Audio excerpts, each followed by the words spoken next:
Isang 4.3 magnitude na lindol ang tumama malapit sa Pilipinas ngayon noong ika-9 ng Hunyo. 2026 sa 14:45 lokal na oras. O noong ika-9 ng Hunyo. 2026 sa 6:36 Coordinated Universal Time. Tulad ng iniulat ng EMSC sa website nito. Ang lindol ay matatagpuan sa napakababaw na lalim na 10.0 na kilometro sa ibaba ng ibabaw.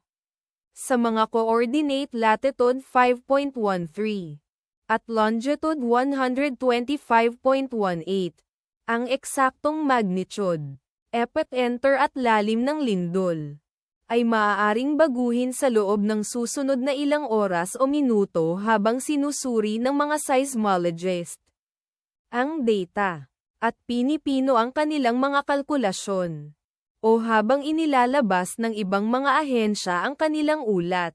Kabilang sa mga bayan o lungsod na malapit sa sentro ng lindol ang Sarangani, Davao Occidental, na matatagpuan sa 83 kilometers, o humigit kumulang 51.5 milya mula sa sentro ng lindol.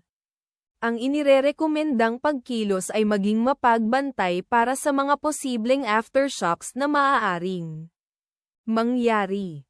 Ang taya ng panahon para sa lugar na malapit sa sentro ng lindol ngayon ay inaasahang bahagyang maulap sa buong araw na may posibleng mga bagyo. Ang lakas ng hangin aabot sa 4.0 miles per hour mula sa timog silangan. Ipagdasal natin na ang lindol na ito ay hindi magkaroon ng malaking epekto sa ating mga kapatid doon. At wala ng lindol. Amen.